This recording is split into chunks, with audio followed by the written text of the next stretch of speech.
ఈ రోజే డౌన్లోడ్ చేయండి. మీ ఫేవరెట్ షోస్ చూడండి.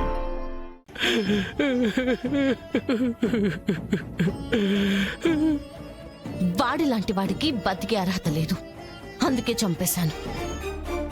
వాణ్ణే కాదు, ఈ బ్లాస్ట్ కి కారణమైన ఏ ఒక్కరిని కూడా నేను వదిలిపెట్టను. ఇది చెల్లెల్ని పోగొట్టుకున్నా ఒక అక్కగా నేను మీకిస్తున్న మాట. నా కూతుర్ని కూడా నీలాగే పెంచాలనుకున్నానమ్మా, కానీ పెంచలేకపోయాను. కానీ నాకిప్పుడు ఆ బాధ లేదమ్మా. నీలో నా కూతుర్ని చూసుకుంటాను. మీకు మీ పెద్ద కూతురుంది, ఇంకెప్పుడు ఎవరు లేరని మాత్రం అనకండి. సరే అమ్మా, నా కూతురు నీలో బ్రతుకుందమ్మా. నువ్వు 100 ఏళ్ళు సంతోషంగా ఉండాలి, సంతోషంగా ఉండాలి. వస్తానమ్మా.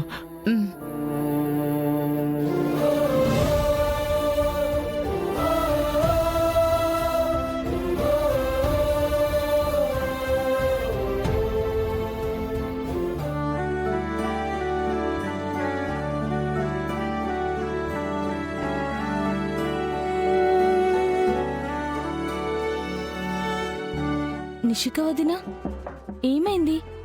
ఎందుకలా ఉన్నారు? ఎలా ఉన్నాను? బానే ఉన్నాను. మొహం అలా పెట్టుకుని బానే ఉన్నాను అంటున్నావేంటి నిషి? నా మొహం రోజులానే ఉంది. అంటే అమ్మీ, నీది ఏడుపు గొట్టు మొహమా?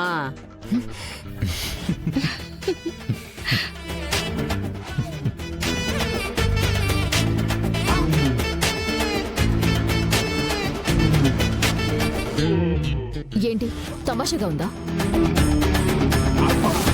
నాది ఏడుపు కొట్టు మొహం ఏంటి? ఏడుపు మొహం పెట్టుకొని నా మొహం ఎప్పుడు ఇలాగే ఉంటుందంటే దాని అర్థం అదే కదా నిషి. చూడండి, అసలే నేను చిరాకులో ఉన్నాను, ఇంకా చిరాకు తెప్పించకండి.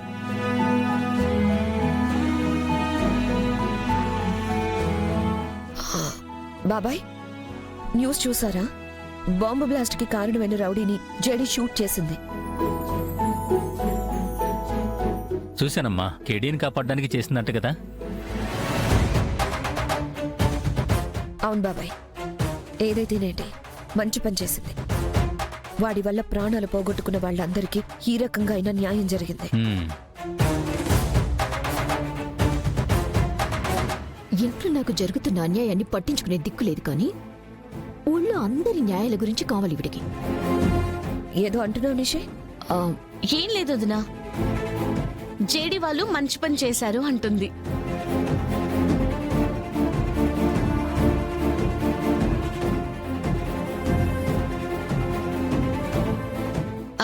అవును వదినా, రేపు కొత్తగా కట్టబోయే ఆఫీసు శంకుస్థాపన ఉంది కదా, ఎన్నింటికి బయలుదేరాలి? 9కి స్టార్ట్ అవ్వాలి జగదాత్రి.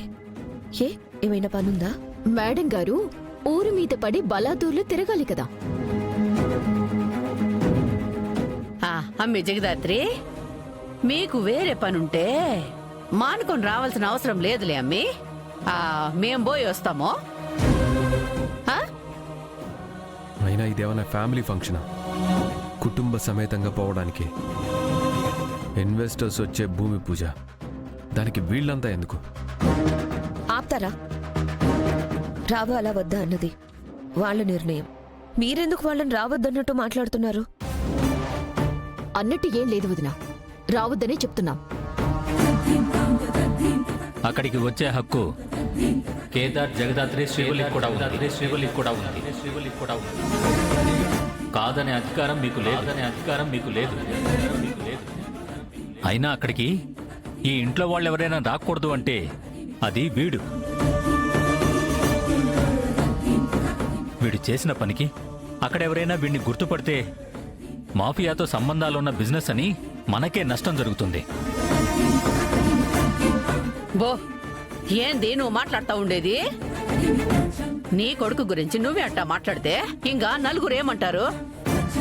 చేసింది తప్పు పని అయినప్పుడు నలుగురు తప్పు పట్టడంలో తప్పు లేదు కదా పిన్ని. ఇప్పుడు మీరు చెప్పినట్టే వింటున్నాడు కదా వదిన. అయినా ఎందుకిలా అవకాశం వచ్చినప్పుడల్లా ఏదో ఒక మాట అంటున్నారు? ఇదే మాట ముందే వినుంటే ఈ పరిస్థితుల్లో యువరాజు ఉండేవాడు కాదు కదా అని అక్క బాధ నిషి.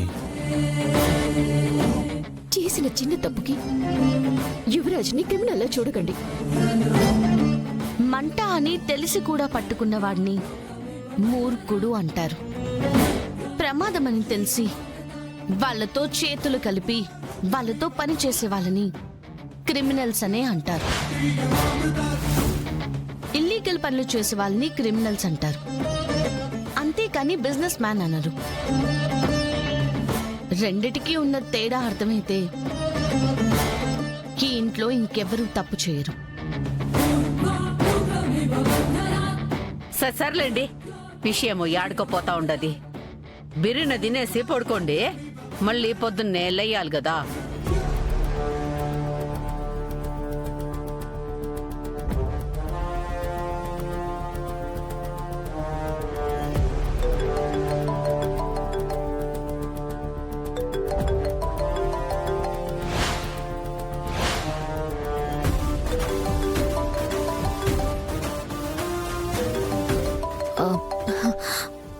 ఫోన్ వస్తుంది, ఇప్పుడే మాట్లాడుస్తాను.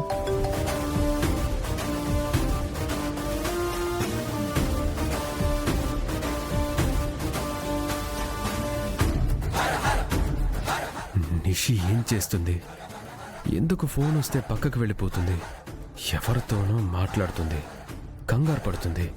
ఛా, నాకు కూడా ఎందుకు చెప్పడం లేదు? నేను చెప్పేది ఒకసారి చూడు లేడీ ఫాక్స్, 25 నా సామ్రాజ్యం వైపు కన్నెత్తి ఎవ్వరూ చూడలేదు. ఎందుకంటే చూసిన ప్రతి ఒక్కరిని నేను చంపుకుంటూ వచ్చాను కాబట్టి. నాకు మనిషి ప్రాణం కన్నా దందానే ముఖ్యం. మిస్ అయిన కుంకుమ భరణి ఎక్కడుందో కనిపెట్టి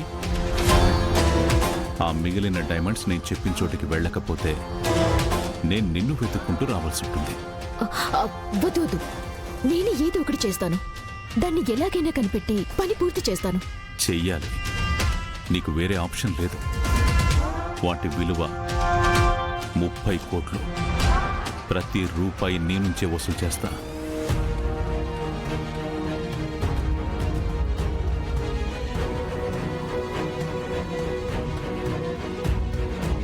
జగదాత్రి, ఏంటి ఆలోచిస్తున్నారు? తినండి.